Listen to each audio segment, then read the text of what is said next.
এটা অনেকের হচ্ছে পছন্দ হবে না এই কথাটা, আমি জানি। এখানে অসংখ্য মানুষ আছেন, এটা আপনাদের পছন্দ হবে না। অধিকাংশের কাছে হয়তো আমি এই কথার কারণে অপ্রিয় হতে পারি, কিন্তু কার কাছে কার পছন্দ হলো না সেটা মুখ্য না। মুখ্য হচ্ছে আমার ইসলাম আমাকে কি বলে, আমার দ্বীন আমাকে কি শিক্ষা দেয়। সেটা যদি অপছন্দেরও হয় সেটাই আমাদেরকে বলতে হবে। আমি যেহেতু এই গ্রামে ছিলাম, এই গ্রামের সাথে আমার সম্পৃক্ততা রয়েছে। এই গ্রামে এক ধরনের অর্থনৈতিক বিনিময় প্রচলিত রয়েছে, যেটাকে আপনারা নাম দেন পত্তন। এটাকে আপনারা যে নামেই ডাকেন না কেন, এটা সরাসরি সুদ। আমার পরিবার সহ আশেপাশে অনেকে আছে এই ধরনের বিষয়ের সাথে সম্পৃক্ত ছিল, কিন্তু আমরা যখন বুঝেছি, আমরা যখন পড়াশোনা করে জেনেছি, আমরা যখন আলেমদের থেকে পরামর্শ নিয়েছি, বিশ্বাস করেন যেই দিন থেকে আমরা এই পথ থেকে ফিরে এসেছি, বরং সচ্ছলতা আরো বেশি প্রশস্ত হয়েছে। কসম করে বলছি, আপনারা জানেন আমার বাবার অর্থনৈতিক অবস্থা, আমার দাদাদের অর্থনৈতিক অবস্থা। যেই দিন থেকে এই জায়গা থেকে আমরা ফিরে এসেছি, আমাদের অর্থনৈতিক যে সচ্ছলতা, আমাদের নিয়ামত সৃষ্টিকর্তা আমাদেরকে যেভাবে দিচ্ছেন, আমরা প্রতিনিয়ত আল্লাহর কাছে অকৃত্রিম কৃতজ্ঞতা প্রকাশ করি। আপনাদের কাছে অনুরোধ থাকবে, এই যে আমরা দেখি টাকা থেকে টাকা বৃদ্ধি পায়, এটা অসংখ্য পরিবারকে নিঃস্ব করে দেয়। আমি নিজে দেখেছি, আমার বাড়ির মধ্যে এইসব বিষয় মেল হয়েছে, ছোটবেলায় আমি দেখেছি। বা আমি দেবিদ্বার থেকে আসতাম যখন দেখতাম, অনেকে আমাকে অপছন্দ করতে পারেন, আপনি আমাকে অপছন্দ করেন, সেটা আমার দেখার বিষয় না, কিন্তু এটাই সত্য। এখানের সবাইও যদি অপছন্দ করেন, এটাই সত্য। এবং সুদের বিরুদ্ধে আমাদের একটা সামাজিকভাবে এটাকে প্রতিরোধ করতে হবে। আমরা আল্লাহর আইন চাই, সুদ মুক্ত সমাজ চাই। আল্লাহর আইন চাই, সুদ মুক্ত সমাজ চাই। সুদ মুক্ত সমাজ চাই, আল্লাহর আইন চাই। আপনাদের কাছে অনুরোধ থাকবে, আপনারা সুদকে বন্ধ করে দেন, আমরা চেষ্টা করব। আপনারা যদি আমাদেরকে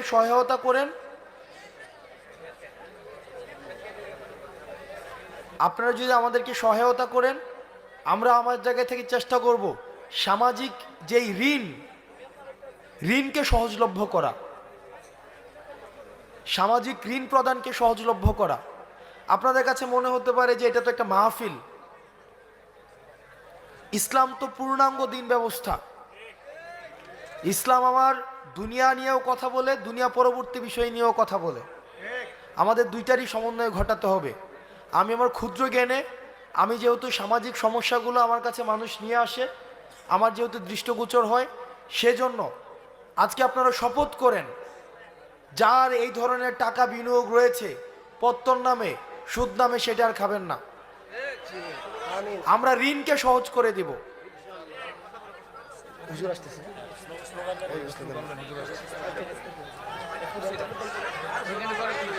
হুজুর আসতেছে, আপনারা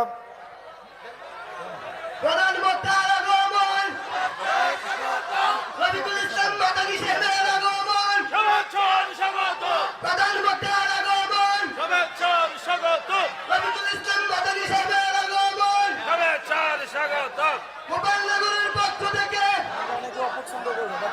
এই গ্রামের পক্ষ থেকে, সুতাবর্গের পক্ষ থেকে, মাটি কমিটির পক্ষ থেকে, নারায়ে তাকবীর, লিল্লাহি তাকবীর, লিল্লাহি তাকবীর, রবিকুল ইসলাম মাদানী সাহেবের আগমন, প্রধানমন্ত্রীর আগমন, হাফেজ সাহেবের আগমন,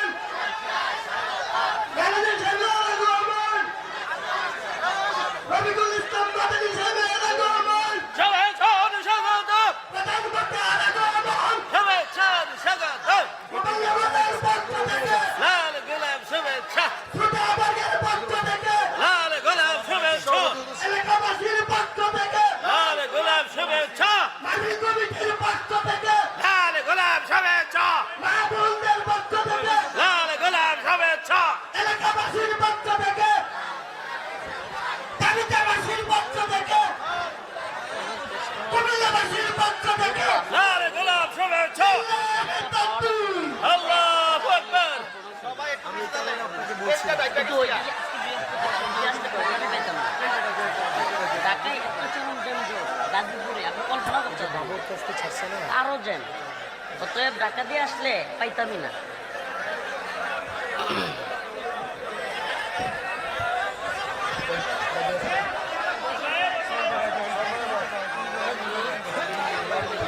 السلام عليكم ورحمة الله وبركاته. إن الحمد لله نحمده ونستعينه ونستغفره ونؤمن به ونتوكل عليه ونعوذ بالله من شرور أنفسنا ومن سيئات أعمالنا. من يهده الله فلا مضل له ومن يضلل فلا هادي له. ونشهد أن لا إله إلا الله وحده لا شريك له. أما بعد فأعوذ بالله من الشيطان الرجيم. بسم الله الرحمن الرحيم.